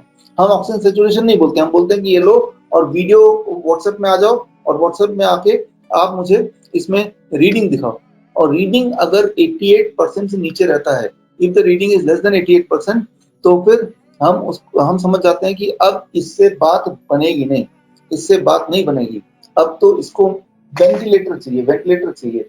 इसका जो लंग्स है वो अपने आप ही काम नहीं कर पा रहा है, इसको वेंटिलेटर चाहिए। लेकिन वेंटिलेटर से आपका दिमाग में जो वेंटिलेटर जाता है वो है ये वेंटिलेटर। ये खतरनाक सा वेंटिलेटर जो कि 9-10 लाख रुपए का आता है। ये जो खतरनाक सा वेंटिलेटर है, इसमें जो मृत्यु के चांसेस हैं वो है कम से कम 90% और ज्यादा से ज्यादा 100%, राइट। तो इसमें से अगर 100 लोग वेंटिलेटर में जाते हैं, 90 लोग तो वापस आते ही नहीं है, बल्कि 94% नहीं आते, 6% लोग बाहर आते हैं। उनमें से 6% लोगों में से आधे लोग तो 1 आध महीने में ही मर जाते हैं, और जो जिंदा रहते हैं वो एक जिंदा लाश की तरह रहते हैं। क्योंकि इस वेंटिलेटर में क्या होता है, ब्रेन और लंग्स का जो कोऑर्डिनेशन है वो स्विच ऑफ हो जाता है, जिससे इंसान हर चीज भूल जाता है। इवन ब्रश करने की कला, खाने की कला, ग्लास को पकड़ना कैसे है, ये सारी चीजें उस इंसान को नए सिरे से सीखना होता है, जैसे कि बचपन में उसने सीखा था। तो ये है वेंटिलेटर का कमाल। एक्चुअली वेंटिलेटर आपको बचाता नहीं है, ये सिर्फ एक मौत का सामान है, इससे बच नहीं सकते। तो mechanical ventilator is not an option. तो हमें क्या करना है, हम कराते हैं, हम उसके घर में बनवाते हैं, we call it home ventilator या प्रोन वेंटिलेटर। प्रोन वेंटिलेटर क्या है, ये देखिए, घर में ही आप वेंटिलेटर वाला काम कर सकते हैं बिना एक पैसा खर्चा किए और बिना किसी साइड इफेक्ट के। उसी वक्त गरीब से गरीब आदमी कर सकता है, इसे कहते हैं प्रोन वेंटिलेशन। प्रोन वेंटिलेशन क्या है, यहाँ देखिए इसको, ये देखिए, इस तरह से जब सोते हैं इसे कहते हैं फेस अप। जब ऐसे सोते हैं तो ये जो हार्ट है, हार्ट आपके लंग्स के ऊपर होता है। जब हार्ट लंग्स के ऊपर होता है तो 20% लंग की कैपेसिटी कम हो जाती है, 20%। लेकिन आपके मेरे हार्ट लंग्स में 20% कैपेसिटी कम होने के बाद भी कुछ फर्क नहीं पड़ता, बिकॉज 80% जो है वो काफी है हर तरह के ऑक्सीजन को बॉडी के हर पार्ट तक पहुंचाने के लिए। लेकिन जो लोग बीमार पड़ते हैं उनके लिए ये 20% भारी पड़ता है। तो वो जब बैठे रहते हैं या ऐसे लेटते हैं तो उनको ब्रीदिंग में बहुत डिफिकल्टी होती है, अपने आप ब्रीथ नहीं कर पाते। लेकिन उनको जैसे आप उल्टा लिटाते हैं, जैसे आप अगले फोटो में देख रहे हैं, इसे कहते हैं प्रोन वेंटिलेशन, इसे कहते हैं प्रोन पोजिशनिंग। 1970s में ये यूज होता था, और ऐसे करते ही विद इन आधे घंटे के अंदर आप देखिए हार्ट नीचे आ गया, लंग्स ऊपर आ गया, 20% कैपेसिटी बढ़ गई। और आधे घंटे के बाद पेशेंट को हम बोलते हैं कि आप दोबारा से ये ऑक्सीमीटर से टेस्ट करके हमें दिखाओ। और हर बार हम देखते हैं कि 5-6% बढ़ जाता है। 88% जिसका था 92%, 93% हो जाता है, और पेशेंट भी बोलता है कि मुझे आराम मिल रहा है। लेकिन ऐसे पोजीशन में पेशेंट को हम लिटाते हैं 12 से 16 घंटे, 12 से 16 घंटे ऐसे ही लेटे रहना है। बीच में वो ब्रेक ले सकता है, हर एक घंटे में 10 मिनट का ब्रेक ले सकता है, ताकि वो उठे, थोड़ा हिल डुल ले, ऐसा वो कर सकता है। कई बार पेशेंट बोलते हैं यार 16 घंटे 12 घंटे कौन लेटेगा, मैं तो बोर हो जाऊंगा। तो जब जैसे ही वो बोलता है, उसको डराने के लिए हम ये याद दिलाते हैं कि अगर आप ऐसा नहीं करोगे तो यहाँ लेटना पड़ेगा। और यहाँ जब लेटना पड़ता है तो मुंह में पाइप घुसता है, वो इतना पेनफुल होता है कि मौत से भी ज्यादा बदतर। और उसमें इंसान कोमा में चले जाता है लिटरली, और होश खो बैठता है, हर जगह नली नली होती है जैसा आप देख रहे हैं, और वो एक्सट्रीमली पेनफुल होता है। बहुत पेनफुल होता है, इसलिए बहुत सारे उसको स्टीरॉइड दे के रखते हैं, एनेस्थीसिया दे के रखते हैं, पेन किलर दे के रखते हैं, और वो कभी भी कोई सेम इंसान नहीं बन सकता जैसा वो पहले था। और ये कई कई दिन तक रहना पड़ता है, कई कई दिनों तक, कई बार महीनों तक। जबकि मैं वहां सिर्फ 16 घंटे 12 घंटे की बात कर रहा हूँ, वो भी लेटना है, लेटने बोल रहा हूँ एक पर्टिकुलर पोस्चर में, जिसमें चीटिंग भी कर सकते हैं, ब्रेक भी ले सकते हैं बीच में, इतना ही बोल रहा हूँ। अब फिर इंसान को ये आसान लगने लगता है। तो ये समझाने वाली बात है। तो जो मैंने आपको बताया, इन सारे तरीकों से हमारे जो एक्सपर्ट्स हैं बिना पैसे लिए, ना तो मुझसे पैसा लेते हैं ना पेशेंट से पैसा लेते हैं, राइट। तो 5,000 लोगों तक हम ठीक कर चुके हैं, और ठीक होने के बाद अब ये किताब हमने रिलीज की थी पिछले हफ्ते all India institute of Ayurveda में जाके। और ये किताब अब आपको जो लोग मुझे सुन रहे हैं, आपको अगर ये किताब चाहिए तो ये नोट कर सकते हैं vishroof.com/nicebook। यहाँ पे आज नहीं, कल अगर यहाँ जाके क्लिक करेंगे तो इसकी ई कॉपी आपके लिए, खास ई कॉपी आपको कल मिल जाएगी, राइट। तो कल आपको ई कॉपी मिल जाएगी, और इसमें सारे जो जो चीज मैंने बताए उन सबके एविडेंसेस दिए हुए हैं, और यही सच है जो मैंने लिखा। जिस चीज का एविडेंस नहीं है उसको सच मत मानिए, चाहे वो टीवी में कितनी बार भी क्यों ना आए। जैसे बोलते हैं ना मास्क लगाओ, चाहे हजारों बार बोले, लेकिन आप ये तो बोलिए, एविडेंस तो दिखाओ कि मास्क लगाने से कोरोना वायरस या किसी वायरस से थोड़ी रोकथाम होगी, एविडेंस दिखाओ। आप तक एक भी एविडेंस नहीं है, पिछले 100 साल से मास्क लगाया जाता है, एक भी एविडेंस नहीं है। जबकि इसके खिलाफ मास्क लगाने से वायरस और बढ़ जाता है, आपकी बीमारी बढ़ जाती है, ऐसे एविडेंस जरूर है। वो सारे एविडेंस भी मैंने इस किताब में दिए हुए हैं, राइट। तो ये किताब आपको मिल जाएगी, आप इसमें जाएंगे तो ये किताब आपको मिल जाएगी कल, आज नहीं। क्योंकि एक किताब हमने 15 तारीख को लॉन्च किया था, इसका सेकंड वर्जन लॉन्च कर रहे हैं जिसमें 50 पेज और अधिक होगा। उस वर्जन के साथ कल ये आपको मिल जाएगी। 25 तारीख को मैं प्रेस कॉन्फ्रेंस करूंगा दिल्ली प्रेस क्लब में 12 बजे, और वहां पे मैं ये दावा करता हूँ, पहला दावा, कि ये कोई नया वायरस नहीं है। कोई साबित कर दे, एविडेंस दे दे तो 1 लाख रुपए ले जाए। दूसरा, ये एक सिंपल फ्लू है, इससे किसी की मौत नहीं हो सकती, सारे एविडेंस है यहाँ पे। मौत हो सकती है तो एविडेंस दो। वो बोलेंगे देखो दुनिया में इतने सारे लोग मर रहे हैं। अरे जो मर रहे हैं, आपको कैसे पता कोरोना वायरस से मर रहे हैं, कोमॉर्बिडिटी से मर रहे हैं, राइट? तो ये सारी चीजें हैं जो कि डिबेट का विषय है, लेकिन हर चीज का मैंने एविडेंस दिया है। अगर किसी को मुझसे डिबेट करना है तो उसको भी एविडेंस देना चाहिए। जितनी सारी बातें टीवी में, अखबार में दिखाई जा रही हैं आपको, वो उसके एविडेंस मांगिए। आप तो यूनिवर्सिटी हैं, आप एविडेंस मांग सकते हैं, और एविडेंस अगर ना हो तो उस पर विश्वास मत कीजिए। ना तो वो मुझ पर भी विश्वास मत कीजिए या किसी पे भी। जो एविडेंस दिखाए वो उसी की बात मानिए, ना कि वो जो चिल्ला चिल्ला के बोल रहा है, वो बातें जो बार बार सुनाई जा रही है, वो बातें जो बार बार दिखाई जा रही हैं। कोई चीज अगर, कोई झूठ अगर हजारों बार बोली जाए तो वो सच में नहीं कन्वर्ट होती है, ये बात तो आप जानते ही हैं। और इसी के साथ मेरा जो लेक्चर है यहीं पे मैं समाप्त करता हूँ। कोई भी सवाल हो तो most welcome, I am here to answer your questions. धन्यवाद सर, बहुत बहुत आपका धन्यवाद। आपने आज जितने भी हमारे श्रोता हैं वो जरूर लाभान्वित हुए होंगे आपके विचारों से, आपकी बातों से। तो कुछ क्वेश्चन सर यूट्यूब लाइव जो चल रहा था उसमें भी आए हैं, कुछ क्वेश्चन इसमें मैं पढ़ना चाहता हूँ। पहला क्वेश्चन तो सर ये था कि जो आपने बता भी दिया है, आशीष चौहान जी ने पूछा था how can we get this book, ये आपने उनको बता भी दिया है, लेकिन मैं क्वेश्चन मैंने पढ़ना जरूरी समझा। उसके बाद विपिन कुमार मौर्य जी का ये क्वेश्चन है कि वर्तमान परिस्थिति को देखकर क्या कहा जा सकता है कि कोरोना पर सफलता हमारे आयुर्वेदिक दवा से सबसे पहले मिलेगी या एलोपैथी से पहले मिलेगी? देखिए, सफलता की बात है ही नहीं, क्योंकि ये कोई नई चीज है ही नहीं। पिछले साल भी हम इससे रिकवर करते आए, उससे पिछले साल भी नया वायरस था ही नहीं है। पिछले साल भी हम ठीक होते हैं, तभी हम जिंदा हैं। तो क्योंकि ये नया वायरस है नहीं, बताया जा रहा है नया वायरस, उसके एविडेंस किसी ने दिया नहीं आज तक। तो इसलिए सफलता ऑलरेडी है। सफलता सिर्फ एक ही चीज से, अपनी इम्यूनिटी आपकी ठीक है, और आप बिना दवाई के अगर लफड़े में नहीं पड़ेंगे तो कोई मर नहीं सकता है। तो हमारे तो पेशेंट 3 दिन में ठीक होते हैं, 80% पेशेंट, और बाकी बचे कुचे 1 हफ्ते में ठीक हो जाते हैं। तो सफल हम हैं, हमारी इम्यूनिटी ऑलरेडी कर रही है। तो हमें एक्सटर्नल कोई दवा लेने की आवश्यकता नहीं है, ना तो आयुर्वेदिक की जरूरत है, ना एलोपैथी, ना होम्योपैथी की जरूरत है। जरूरत है तो अपने आप पे विश्वास रखिए कि आप ठीक हैं।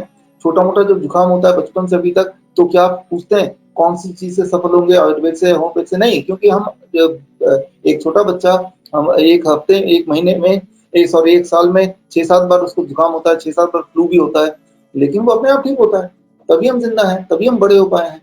तो इसमें कोई एलोपैथी और आयुर्वेदिक दवा आ नहीं सकती, क्योंकि ये वायरस है, वो भी आरएनए वायरस, जो कि म्यूटेट होता रहता है। जो वायरस बार बार म्यूटेट होती रहती है, उनकी दवाइयां नहीं बनाई जा सकती, और अगर दवाइयां बनेंगी तब तक वो कुछ और बन चुका होगा, वो दवाई इफेक्टिव भी नहीं होगी। तो एंटीबायोटिक होती है, जो बैक्टीरिया उतनी जल्दी चेंज नहीं होता, होता तो वो भी चेंज है, लेकिन वायरस अभी तक कितनी बार चेंज हुआ है? मई महीने का रिपोर्ट बताता हूँ, सिर्फ 7,500 लोगों पे देखा गया, और it was change bye 200 time, 200 bar, 198 bar already change हो चुका था, सिर्फ 7,500 सैंपल के अंदर ही, और वो भी मई महीने में। तो मुझे जरा भी शक नहीं बोलने में कि ये वायरस अब तक हजारों बार चेंज हो चुका होगा, अब तक। यानी कि आज आप दवाई बनाना शुरू करें, जब तक दवाई आएगी तब तक तो वो कुछ और बन गया है। तो दवाई नहीं आ सकती भाई इसकी। सर एक प्रश्न और है किशोर तिवारी जी का, कि सर जो आपके विचार हैं और जो वर्तमान परिस्थितियों में जो इस समय चल रही हैं, उन विचारों में इतना विरोधाभास या मतभेद क्यों है? आखिर जो आप वक्तव्य या विचार अपने रख रहे हैं और जो आजकल एलोपैथी आयुर्वेद जो बोल रहा है, उन दोनों में इतना विरोधाभास मतलब क्यों देखा जा रहा है? तो ये भी प्रश्न पूछा जा रहा है यूट्यूब में। देखिए, मैं जो बोलता हूँ मैं एविडेंस बेस्ड बोलता हूँ। मैंने जो भी बोला उसका मैंने सबूत दिखाया। देखो भाई, ये यहाँ लिखा है, ये इस जर्नल में लिखा है, जर्नल की बात करता हूँ, रिसर्च पेपर की बात करता हूँ। और बाकी लोग जो बोल रहे हैं उनसे जाके पूछिए, आपने बोला मास्क लगाओ, हमने लगा लिया, अब दिखाओ रिसर्च पेपर में कहाँ लिखा है? नहीं दिखा पाएंगे। आप मुझे पूछिए, मैं दिखा पाऊंगा कहाँ लिखा है कि मास्क लगाने से आपको नुकसान होगा। मैं 10 रिसर्च पेपर दिखाऊंगा, सारे के सारे इसमें है, लेकिन वो एक भी नहीं दिखा पाएंगे। तो लेकिन वो उल्टा क्यों बोल रहे हैं? वो इसलिए बोल रहे हैं कि उनको कोई और गोल अचीव करना होगा, कोई इकोनॉमिक गोल हो सकता है, लोगों को कंट्रोल कैसे करना उसका गोल हो सकता है। तो वो गोल वो तो एक पॉलिटिकल बात हो जाएगी, उस चक्कर में आज नहीं पढ़ना चाहता हूँ मैं। लेकिन मैं जो बात करता हूँ उनके एविडेंस, और सबसे बड़ा एविडेंस, अब तो मैंने 5,000 पेशेंट भी ठीक किए हैं। इससे बड़ा एविडेंस क्या हो सकता है? पूरी दुनिया में कौन है जो 5,000 पेशेंट ठीक करे? आप बोलेंगे दिखाइए कौन से 5,000 पेशेंट हैं, तो उसके भी मैंने डिटेल सब दे दिए बुक में, आप देख लीजिएगा। उनकी वीडियोस भी मैं रोज रिलीज कर रहा हूँ, ठीक है ना। और यूं ही कोई बोल नहीं सकता है, क्योंकि ये इतना एपिडेमिक है, इस वक्त एपिडेमिक एक्ट लगा हुआ है, कोई झूठ बोलेगा तो सीधे जेल में जाएगा, राइट। तो एविडेंस को मानिए, एविडेंस को मानिए। ऐसा होता है समाज में, जब समाज के थोड़े से लोग पूरे समाज को कंट्रोल करने के लिए अपने नियम बनाते आए हैं, और कई बार सती प्रथा के नाम से, कभी किसी प्रथा के नाम से। तो आज भी एक नई प्रथा है, एक नया सुपरस्टिशन है। इस सुपरस्टिशन का नाम कोरोना वायरस है। सर, एक दिलीप जी का सवाल है कि सर क्या सच में कोरोना कोई नई बीमारी नहीं है, और अगर नई बीमारी नहीं है तो मोर्टेलिटी इतनी मृत्यु क्यों हो रही है? ये अभी जो जवाब दिया ना, वही जवाब मैं दोबारा रिपीट कर दूंगा, तो इसका जवाब दोबारा से मिल जाएगा। तो एक्चुअली इसका जवाब मैंने दे दिया है। सर वही प्रश्न सर पहले हो सकता बहुत बहुत बहुत धन्यवाद सर, आप हमारे साथ जुड़े, मैं आपका बहुत बहुत आभार प्रकट करता हूं। और साथ ही हमारे साथ हमारे आज के अध्यक्षता कर रहे कुलपति जी आदरणीय पीपी ध्यानी सर हमारे बीच हैं। मैं सर से भी निवेदन करना चाहूंगा, और मैं भी उत्तराखंड मुक्त विश्वविद्यालय के अपने कुलपति जी प्रोफेसर ओपीएस नेगी जी से वार्ता करूंगा। और अगर चौधरी जी का भी उसमें अगर सहयोग मिले तो एक मेरा सर सजेशन था, शायद कुलपति जी मुझे सुने होंगे, कि कुछ शॉर्ट टर्म के ऐसे कार्यक्रम अगर हम 3 महीने के 6 महीने के ऐसे कुछ बना लें, जिसमें आपका समस्त वक्तव्य आ जाए, या स्कूल ऑफ हेल्थ साइंस जैसे में हमारा डिपार्टमेंट है, स्कूल ऑफ हेल्थ साइंस में भी कई इकाइयां ऐसी मुझे आपके उद्बोधन के बाद लगी, जो हम बैचलर ऑफ योग एंड नेचुरोपैथी पाठ्यक्रम चलाते हैं, उसमें कई इकाइयां ऐसी हैं कि अगर उन इकाइयों को भी उसमें आपके वक्तव्य को जोड़ दिया जाए, या इंडिविजुअल को एक अलग सा पाठ्यक्रम विश्वविद्यालय स्तर पर बनाया जाए, तो निश्चित रूप से इनके जो लाभ मिलेगा, आज चौधरी जी का जो वक्तव्य है, उस वक्तव्य के बाद श्रोताओं को लाभ मिला होगा, तो जनमानस को वह पाठ्यक्रम भी किया जा सकता है, और अधिक से अधिक इसका प्रचार प्रसार किया जा सकता है। तो मैं आदरणीय ध्यानी जी से भी ऐसी अनुमति चाहूंगा कि सदैव सुनो विश्वविद्यालय में भी ऐसे पाठ्यक्रम हेतु हमारे कुलपति प्रोफेसर ओपीएस नेगी जी से भी वार्ता कर उस पाठ्यक्रम को अनुमोदित कराने के लिए जो विधिवत जो हमारी बॉडीज हैं उससे अप्रूवल लेके उस पाठ्यक्रम को चलाने की कृपा करें। और इसमें मैं समझता हूँ कि आदरणीय चौधरी जी भी मेरी इस बात से सहमत होंगे और सहयोग करेंगे। चौधरी जी। धन्यवाद, धन्यवाद डॉक्टर भानु जोशी जी। और मैं आपको बताना चाहूंगा कि पिछले कई महीनों से, बल्कि कई सालों से ऑलरेडी हम ऐसा करते आए हैं, मेरी आवाज आ रही है अभी? मैं जी सर ऑडिबल जी, भी आ रही है। कि जी हाँ, ऑडिबल। लिंकन यूनिवर्सिटी है मलेशिया में, जहाँ पे 3 महीने का इस तरह का ट्रेनिंग हम चलाते ही हैं, कई महीने हो गए। और अभी शिखर यूनिवर्सिटी है राजस्थान का, जहाँ पे जस्ट हमने अभी एमओयू साइन किया है। अभी अगले हफ्ते से हम कोर्स वहाँ पे 1 महीने का training, it is called infectious disease के ऊपर है, that is influenza like illness educator. Certification course चलाने अभी वाले हैं, अभी जस्ट साइन जी हुआ है सर जी। शिखर यूनिवर्सिटी। और पिछले कुछ सालों से research institute of community health sciences, जो कि वियतनाम का ministry of science and technology के अंतर्गत आता है, उनके साथ भी हम इस तरह के ऑनलाइन ऑफलाइन ट्रेनिंग करते हैं। तो मेरे लिए ये फख्र की बात होगी और प्राइड का विषय होगा कि अगर आपसे जुड़ने का मौका मिले, और उससे ज्यादा से ज्यादा लोग अवेयर कर पाएंगे, वो भी एक फॉर्मल तरीके से। तो ये तो बहुत बड़ी बात है कि इसमें आपने जोड़ने की बात की मुझे आपकी यूनिवर्सिटी के माध्यम से। जी सर, निश्चित तो रूप से दोनों विश्वविद्यालयों के कुलपति जी हमारे मुखिया यहाँ पर हैं। ध्यानी जी आज हमारे बीच में हैं सदैव सुमन विश्वविद्यालय से, और प्रोफेसर ओपीएस नेगी जी भी लगातार आपको सुन रहे थे, संभवतः अभी वो यहाँ पर नहीं है। तो कुलपति लेवल पर अगर इस पे हमें अनुमोदन मिलता है और सहयोग मिलता है, तो निश्चित रूप से इस पाठ्यक्रम को डिजाइन करने में मैं आपसे संपर्क करूंगा सर, व्यक्तिगत रूप से। और उसमें हमें पूरा सहयोग चाहिए हमारे प्राचार्य गोपेश्वर प्रोफेसर आर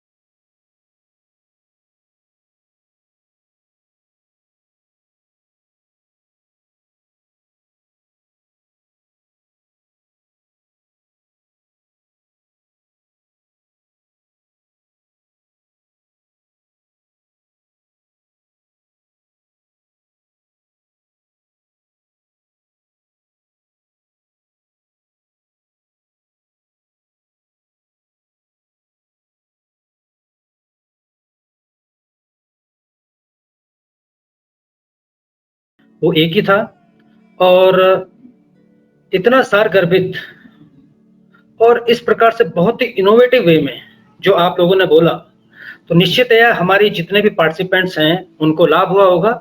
और हमारी भारतीय परंपरा तो चिंतन की परंपरा है, और हम कभी भी ज्ञान के दरवाजे बंद नहीं करते हैं।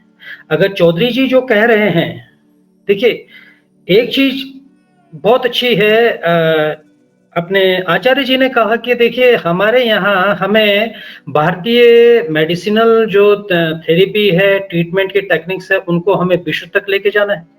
लेकिन साथ में उन्होंने एक बात ये भी कही कि षड्यंत्र से भी हमें बचना है।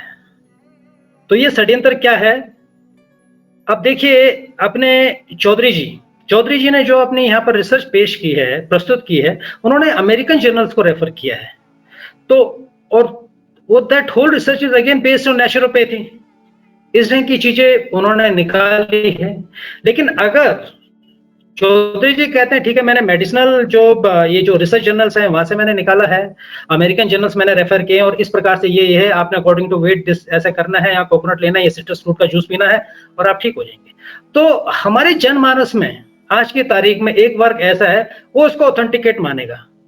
लेकिन वहीं अगर हम बोलेंगे कि ठीक है ये आयुर्वेदा है, ये कैरोनल मेडिसिन और इस ढंग से इसके इफेक्टिव है, ये भी काफी इफेक्टिव है, तो हम वहां पर एक प्रश्न चिन्ह खड़ा कर देते हैं, एक डाउट खड़ा कर देते हैं। तो ये इस प्रकार का एक षड्यंत्र जो वर्तमान में चल रहा है, जिसको आचार्य जी ने फोकस किया, और वार्ष्णेय जी और चौधरी जी जिन्होंने जो है अपने अपने तरीके से इस चीज को समझा, उस पे मेरा यही चिंतन है कि विज्ञान किसी जाति से विशेष नहीं होता, किसी धर्म से विशेष नहीं होता। विज्ञान सार्वभौमिक सिद्धांत हैं, वो यूनिवर्सल सिद्धांत हैं, हर जगह एक जैसे रहते हैं। बात केवल डिस्कवरी की है, कौन उनको डिस्कवर करता है, और सभी मानव जाति पर वो अप्लाई होते हैं। उदाहरण के लिए अगर हम स्टीफन हॉकिंस की बात करें, अगर वो ईसाई रहे हैं, या जितने भी ज्यादातर वैज्ञानिक है वो ईसाई रहे हैं, और उन्होंने जो है विज्ञान की खोजें की है, उनके द्वारा खोजे गए, उनके द्वारा प्रतिपादित सिद्धांतों को तो हम ईसाई नहीं मानते। लेकिन अगर हम बात थोड़ी सी योग की कर दें, और थोड़े से हम नेचुरोपैथी की कर दें, और थोड़ा आयुर्वेद की बात कर दें, तो इतने सारे प्रश्न खड़े हो जाते हैं कि नहीं, वो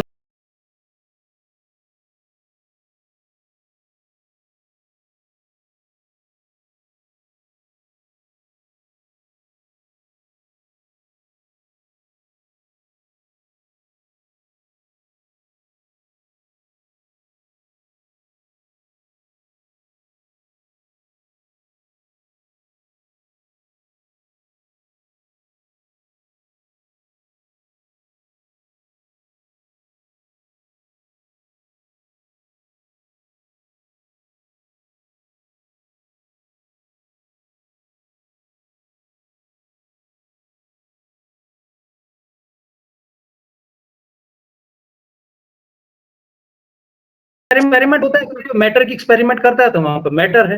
तो हमें जिस प्रकार से जो भी यहाँ पर चर्चा परिचर्चा हुई, और बहुत ही ऑथेंटिक वे में सभी ने अपना आप को प्रूव किया है, तो मुझे लगता है कि हमें अपने ज्ञान की खिड़कियां खुली रखनी है, और चिंतन के आधार पर, और परीक्षण के आधार पर, और अपने तार्किक क्षमता के आधार पर हमें एक सत्य की खोज करनी है। और मैं तो धन्यवाद करता हूं चौधरी जी का।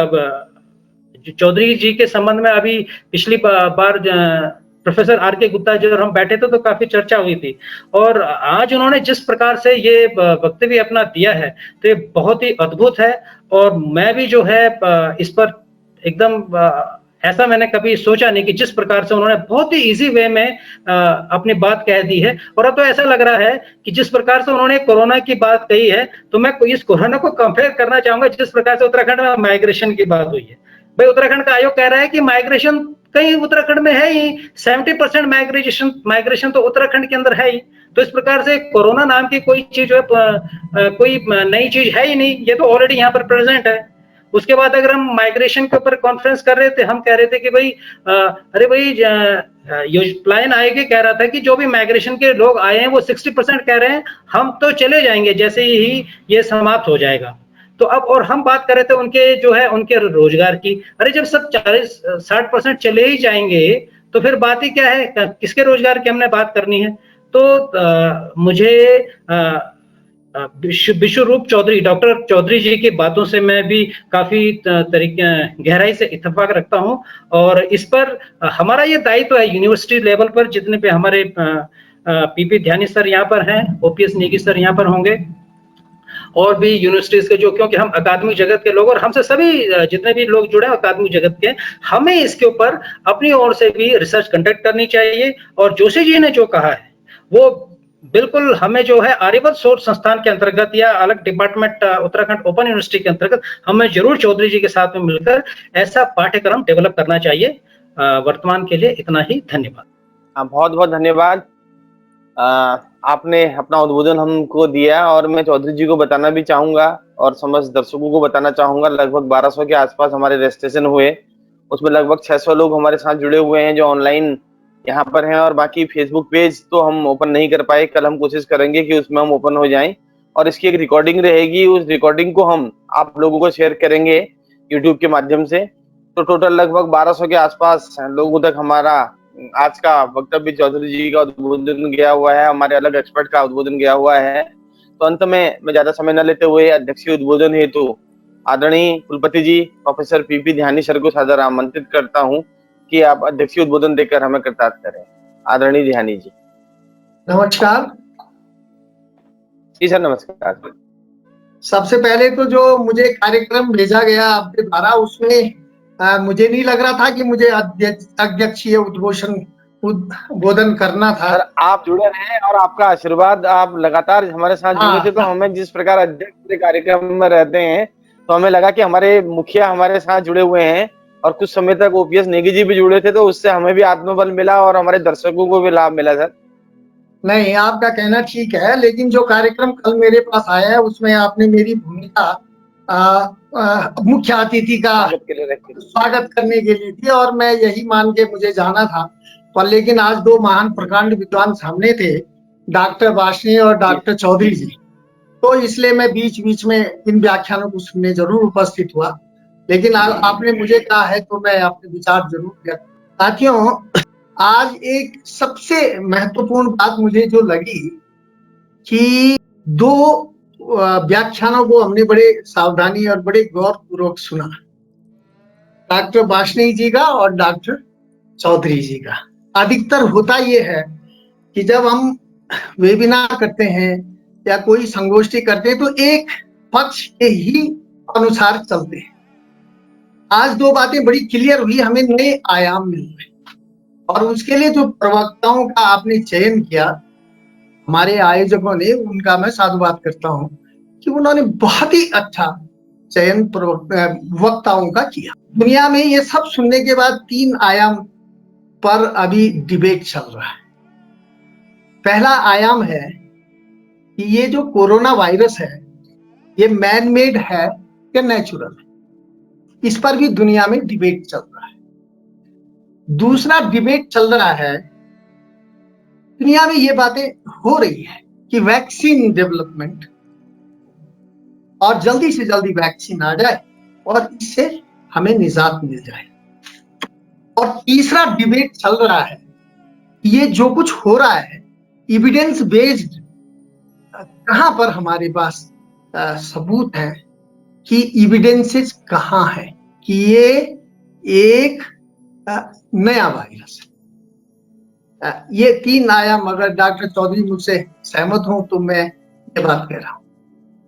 आप वास्तव में देखिए, जो पूरी दुनिया में ये डिबेट क्यों हो रहा है, क्यों कि हमारा जो मानव जीवन है वो संकट में है। चाहे डॉक्टर वार्ष्णेय साहब बोले और चाहे हमारे चौधरी साहब ने, तो आजकल मानव जीवन संकट में तो है, और संकट में है, और कोरोना वायरस से संक्रमित भी है। अब ये नया है नहीं है वो अलग पहलू, लेकिन आज 1,44,00,000 से ज्यादा लोग संक्रमित। अब उनमें से 60% लोग ही रिकवर हो रहे हैं। तो रिकवर किस कारण से हो रहे हैं, पर हो रहे हैं। तो हम तो 100% रिकवरी चाहते हैं, अब वो किसी भी तरीके से, चाहे हमें अपने इम्यून सिस्टम को बढ़ा के हो, चाहे हमें वैक्सीन का प्रयोग करके हो, तो हमें रिकवरी 100% चाहिए। तो उसमें हमारा क्या नया आयाम होना चाहिए, ये भी एक सोचने की बात है। कल मैं यूनाइटेड नेशंस, संयुक्त राष्ट्र महासंघ के महासचिव एंटोनियो गुटेरेस का एक बयान पढ़ रहा था। अब ये रीजन कुछ भी हो, लेकिन उनका बयान जरा बहुत ही सावधानी से सुनने लायक है कि आज के इस वैज्ञानिक और प्रौद्योगिकी युग में सारी दुनिया को एक माइक्रोस्कोपिक वायरस ने पांवों पर, घुटनों पर लाकर खड़ा कर दिया है। हम नहीं जानते कि इस कोरोना महामारी से कब निजात मिलेगी। इसका अर्थ है कि जो कुछ हो रहा है ये सब अनसर्टेन है। इसलिए डॉक्टर चौधरी के व्यू से कुछ हद तक मैं भी इससे इत्तेफाक रखता हूं, क्योंकि अभी अनसर्टेनिटी हम कह ही नहीं पा रहे। तो जब हमको क्लियरली एविडेंसेस नहीं है तो कैसे प्रेडिक्शन हम लोग कर सकते हैं कि 100% रिकवरी हमारी होगी। दूसरा, मैं एक वैज्ञानिक हूं, उसको अलग एंगल से बात करूं। 18वीं सदी के महान वैज्ञानिक, वो मैंने प्रश्न जब चल रहे थे, उत्तर आ रहे थे, तो डॉक्टर बाशनी जी से बात। हमारे 18वीं सदी में एक महान वैज्ञानिक चार्ल्स डार्विन हुए। उन्होंने एक थ्योरी प्रपोज की on the origin of species के, उसमें सर्वाइवल ऑफ द फिटेस्ट। वो यद्यपि पादप प्रजातियों के लिए उन्होंने उस समय कल्पना की थी, लेकिन सर्वाइवल ऑफ द फिटेस्ट वही है जिसका इम्यून सिस्टम फिट होगा। वहां स्पीसीज में नेचुरल सिलेक्शन के थ्रू था survival of the fittest. In nature में कुछ इलीट स्पीसीज होंगी और वो इलीट स्पीसीज स्ट्रगल करेंगी एग्जिस्टेंस के लिए, वो अपने को रिप्रोड्यूस करेंगे और विकास की प्रक्रिया निरंतर चलती रहेगी।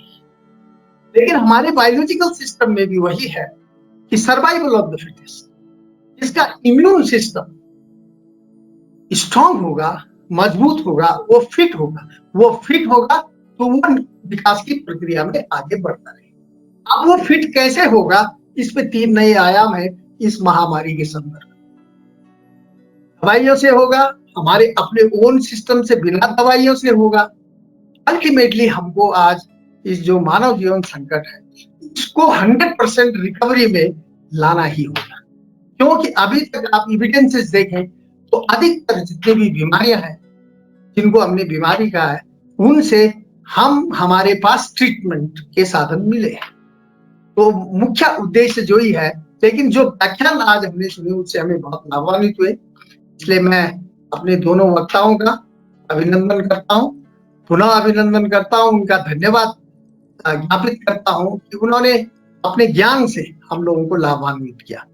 दूसरा बात सिलेबस की आ रही थी, ये मैं सुन रहा था कि डॉक्टर नेगी जी भी हैं, मैं भी हूँ। इस पे विस्तृत विचार विमर्श करने के बाद, मुलाकात करने के बाद इसकी दिशा में भी आगे की ओर बढ़ा जा सकता है। इन्हीं शब्दों के साथ मैं अपने सभी श्रोताओं को, प्रतिभागियों का पुनः धन्यवाद अदा करता हूँ। धन्यवाद प्रोफेसर ध्यानी सर। आप अतिथियों का, वक्ताओं का और श्रोताओं का, सभी विद्वजनों का इस प्रथम तकनीकी सत्र के समाप्ति के अवसर पर मैं धन्यवाद ज्ञापित करता हूं। और जैसा कि डॉक्टर भानु जोशी जी ने ये जो अपने कुलपति जी से मांग की थी कि लघु अवधि के शॉर्ट टर्म कुछ कोर्स विश्वविद्यालय स्तर पर, क्योंकि आज के समय में न्यूट्रिशन एक बहुत बड़ी वास्तविकता है। और अब तो ये कहा जाने लगा है कि चिकित्सा विज्ञान में न्यूट्रिशन भी एक विषय होना चाहिए, उसकी भी पढ़ाई होनी चाहिए, और आने वाला medical science nutrition based medical science होगा। तो हम क्यों ना जन साधारण के लाभार्थ एक न्यूट्रिशन को लेकर विष्णु राय चौधरी के जो विचार हैं, उन्हीं पर छोटे छोटे 1 महीने के, 15 दिन के, 3 महीने के पाठ्यक्रम लघु अवधि के शुरू करें, बहुत नाम मात्र के शुल्क पर शुरू करें।